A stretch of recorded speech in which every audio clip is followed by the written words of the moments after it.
गरीब असो वा श्रीमंत येतो तुला रे शरण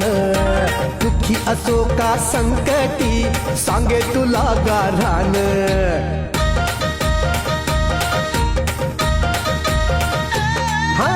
गरीब असो वा श्रीमंत येतो तुला रे शरण दुःखी असो का संकटी सांगे तुला गाऱ्हाण जिथं भक्ताचं समाधान साई तुझं देऊळ जिथं भक्ताचं समाधान